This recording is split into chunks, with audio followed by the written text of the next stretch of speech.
Welcome back. Chapter 24, Friday, June 16, 2017. She flew from Raleigh to Hartsfield Jackson, Atlanta International Airport. Her return to New York had been open ended, not knowing exactly what Dr. Cuddy would reveal during her experiments. The conclusion, however, were a damning condemnation of the boat ore theory that had been used to convict Grace Sabode. Sydney sent Derek home to New York to compile the footage they had recorded in Raleigh. Leslie would take the Amas recordings and trim the fat. By Monday, when Sydney planned to return, the hours of footage recorded during her time with Dr. Cuddy and the ballistic team at the Office of Chief Medical Examiner in North Carolina would be condensed to 4 hours of usable material. Sydney would then edit those hours down to the most important 40 minutes, work with the writers to create her voiceover material, and cut episode 4 with the tech team in time to screen it to the network executives for their approval to air next Friday. If she were able to present Dr. Cuddy's experiments with enough intrigue, it would be the most explosive installment of the season. She touched down in Atlanta and rented a car, careful to use her personal card.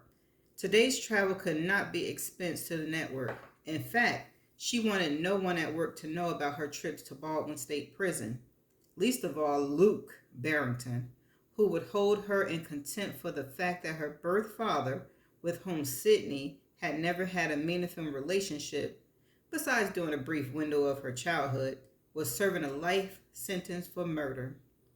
She came to the now familiar setting of the low building strung out across the open land, contained by a tight perimeter of barbed wires and chain links, a common thing no matter which jail Sydney visited. She spoke with the gate guard and waited while the fencing slowly parted and allowed her to pull into the complex. Prison visits were never fast, but Baldwin was longer than most. The screening was worse than any airport, and the waiting was on par with a bad layover. Eventually, an hour after she arrived, the guard called her name and led her past the thick door and into the visitation booths.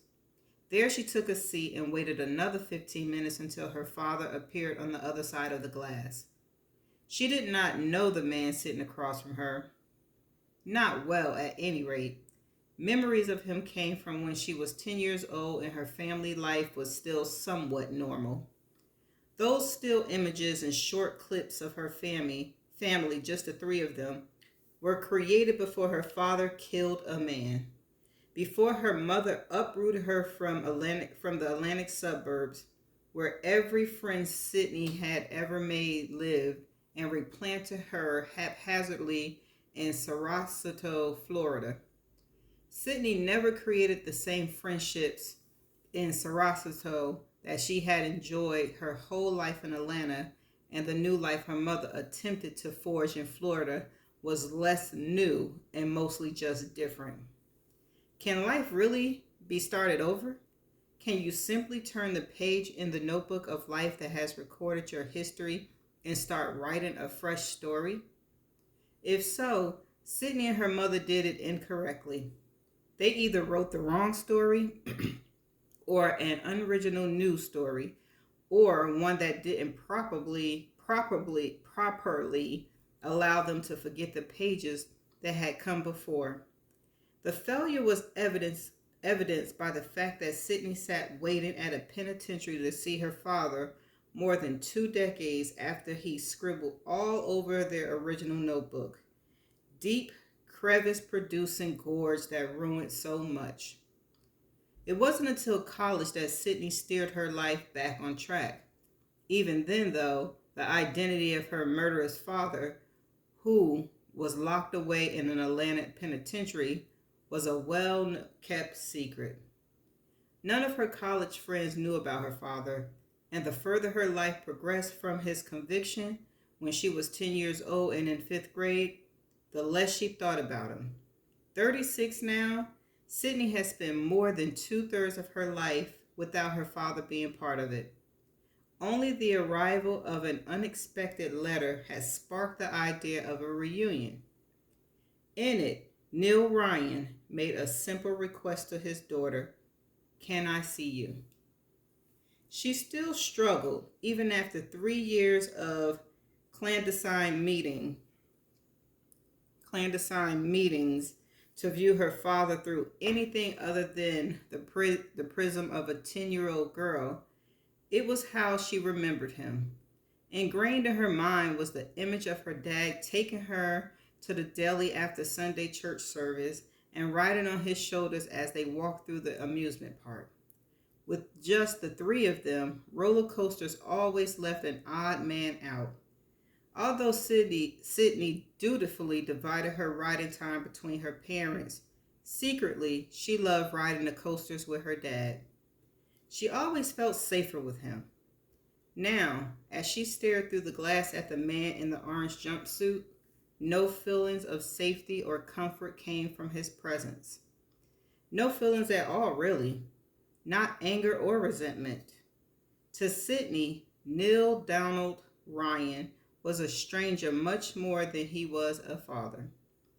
He picked up the phone and his voice rang in her head as Sydney pressed the receiver to her ear. "Hey, kiddo." "Hi, Dad." "I watched last week. I've got most of the guys in here hooked on it. I'm real proud of you." Sydney smiled. "Thanks." She wondered if she should mention to the network Suits that the inmates at Baldwin were fans of The Girl of Sugar Beach. She could use the ratings. "I know you're real busy," he said, "but did you get the chance to look into the DNA?" Sydney shook her head. "Not yet." She gave her father credit. His original letter had requested to see her with no alternative motive besides a reunion after more than 20 years. She had reluctantly visited, expecting him to ask if she could manage to free him the way she had freed so many others. It was a common plea in the letters she received from inmates.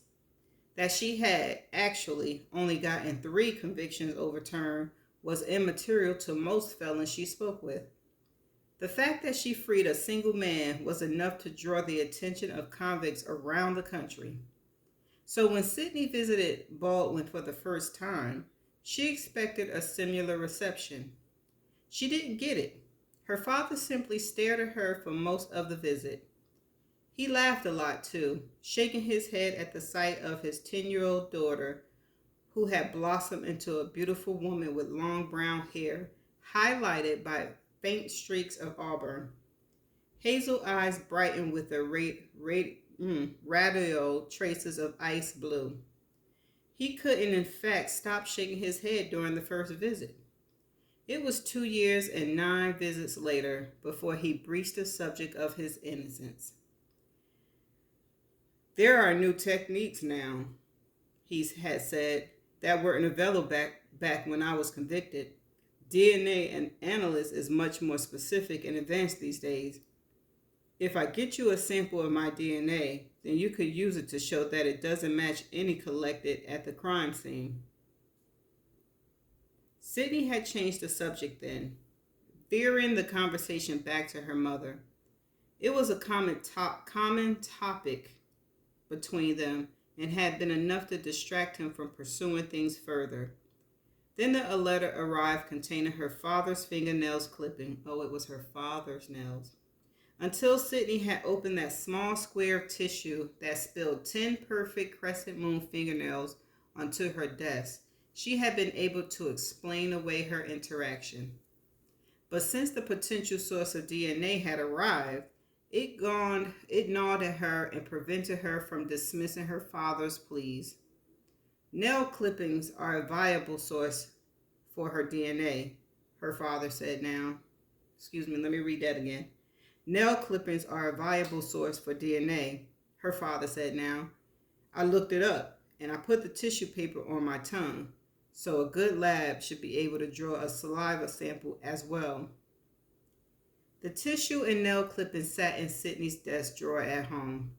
They had spent the night next to her kitchen trash can, but Sydney had never gotten up the nerve to toss them in. Instead, she stowed the tissue and clippings in her desk and tried not to think about them. She looked at her father through the glass now. I haven't had them tested yet. He shrugged. To most, Sydney figured this would be discouraging.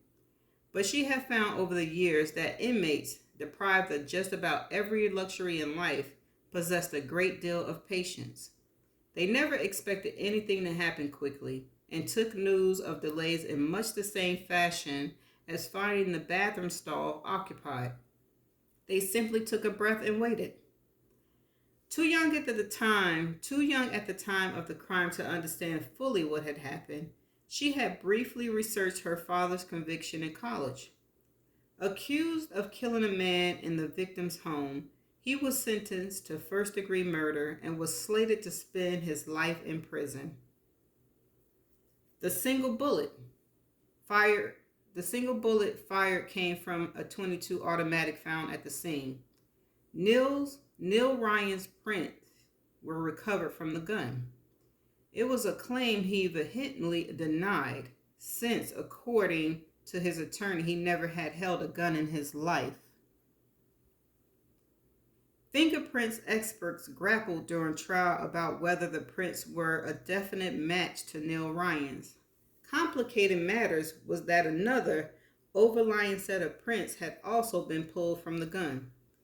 The prosecution argued that the anonymous prints came from a young officer who had mistakenly and against protocol picked up the weapon when he arrived on the scene. But testing of the smeared prints could not definitely be matched to the officer. It was still claimed as a certain match by the prosecution expert witness, refuted by the defense's own fingerprint guru, but not convincingly enough to keep Sydney's father out of jail.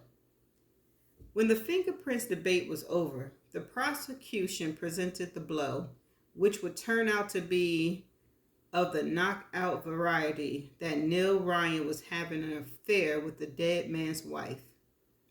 Fingerprint arguments were quickly forgotten, and the idea of premeditation became a hot topic. The jury settled on first-degree murder, agreeing with the prosecution's argument that Neil Ryan had gone to his lover's home with the intent to kill her husband, who had discovered the affair. 25 years later, Sydney's father still sat in a prison cell without a possibility of parole. That he refused to admit to the crime and showed no remorse for it was a catching point for every parole board that reviewed his case. No board members had ever given a second thought to a man without remorse or considered stamping Neil Ryan's case with anything other than denied. "You've been an exemplary prisoner," Sydney finally said, regaining eye contact through the glass partition. "If you would just take responsibility, you'll likely come up for parole." "I didn't kill that man," he said. "Why on earth would I admit it?" "Because it could get you out of here. It could also seal my fate. You know how many guys in here cop to things they didn't do because they think it'll get them out of here? Plenty. You know what happened to most of them. They still get denied. And then they can never take back what they told that board." "Fine," Sydney said. "Don't admit to the crime, but show them some remorse for your involvement. If you hadn't been," she almost said, "cheating on Mom," but it seemed so insignificant this many years later that she was embarrassed it still bothered her.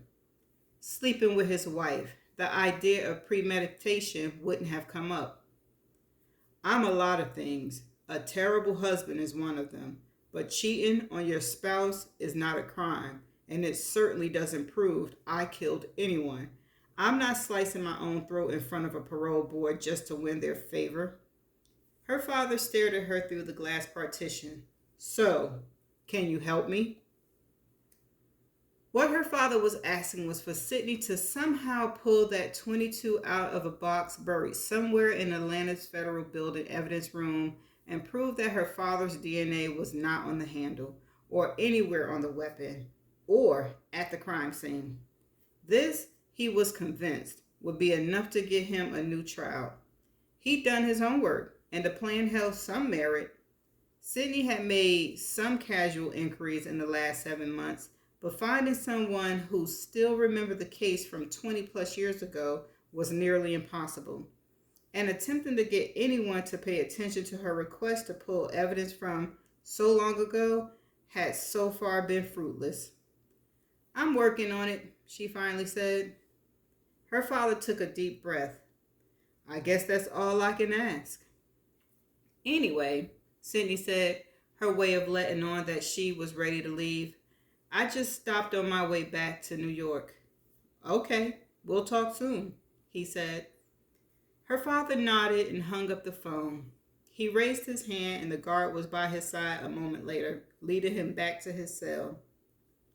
Sydney sat for a while longer, staring through the glass at the empty chair a stranger had just vacated. Her imagination replaced him with her father from years ago, the man on whose shoulder she had loved to ride. Sydney was sure she owed the stranger nothing, but wondered if the other man deserved something. In her car, colliding thoughts of her father and Grace Abold ran through her mind. Since Dr. Cuddy's revelation, Sydney had tried the last day to find the arc of her story.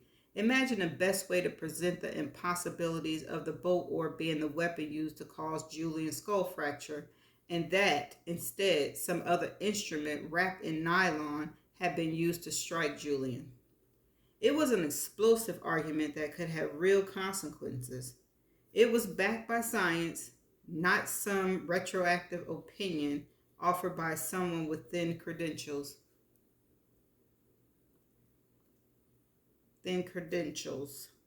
And labeled an expert, as Sydney had seen many other documentaries try to pull off. This development was legitimate, disproving a critical aspect used in Grace Abold's conviction.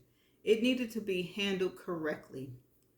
Grace Abold's problem, however, and what Sydney had wrestled with for the past 24 hours, was the same problem her father faced as he sat in jail: the unexplainable need to be explained.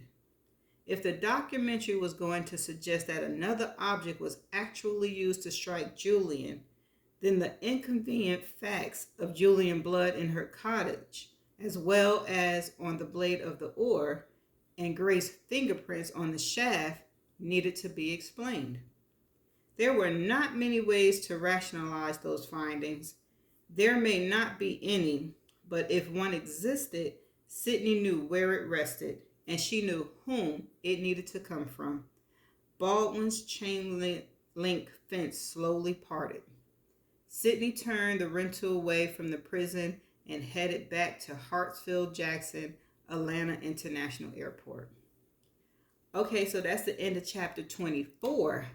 So, I guess this might be the reason why she's taking on Grace's case, because her father wanted her to take on a case as well for him to prove his innocence. Well, that's all we got from that, from this chapter here. So, it's not much to say. I'm going to just see you in the next chapter. Bye.